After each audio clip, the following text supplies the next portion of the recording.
Kmieni l-4 filgħodu, il-pulizija wettqu rejd fi stalel ta' Żwiemel fit-triq il-Ġerrejja fil-Marsa fejn instabu mal-100 immigrant li kienu qed jgħixu illegalment fi proprjetajiet u bini li mhux suppost jintużaw għal skopijiet residenzjali.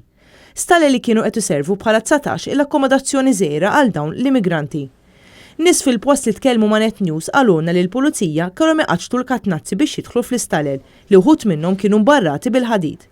47 minn dawn l-immigranti ġew arrestati u ttieħdu d-depo fejn ġew interrogati mill-Pulizija tal-Immigrazzjoni. Il-kundizzjonijiet li kienu jgħixu fihom dawn l-immigranti kienu miżeri, tant li fi stalla partikolari kienu anke jgħixu madwar 15 l-immigrant f'daqqa. Fi spazju letteralment ristret huma kienu joqogħdu f'kundizzjonijiet inumani fejn fl-istess kamra kienu jsajru u jinħaslu.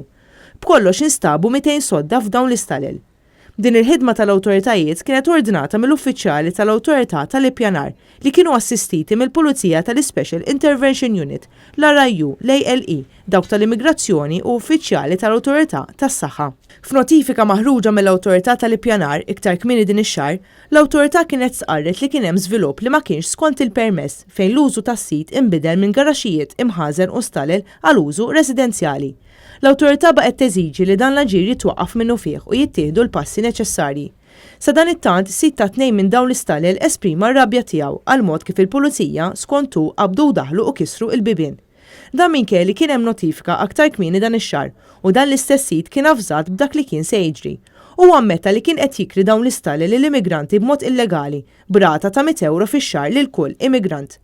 Intant, f'post fuq il-midja soċjali, l-organizzazzjoni volontarja SOS Malta qalet li dawn il-kundizzjonijiet li kienu qed jgħixu fihom dawn in-nies huma frott tal-kriżi li hawn f'Malta fis-settur tal-housing u l-kirjiet. Dan mhux l-ewwel każ ta' immigranti jgħixu f'Razzett. Madwar sena ilu, propju fit-13 ta' Awwissu, ittieħdet azzjoni ta' infurzar mill-awtorità tal-ippjanar fejn wara spezzjoni f'Razzett f'Ħalqormi kienu sabu ammont ta' persuni ta' nazzjonalità barranija jgħixu f'dan ir-Razzett. F'dan il-każ l-immigranti wkoll kienu jħallsu mal-€100 fix-xahar sabiex jgħixu f'post b'kundizzjonijiet li mhux tajbin biex jgħix bniedem fihom.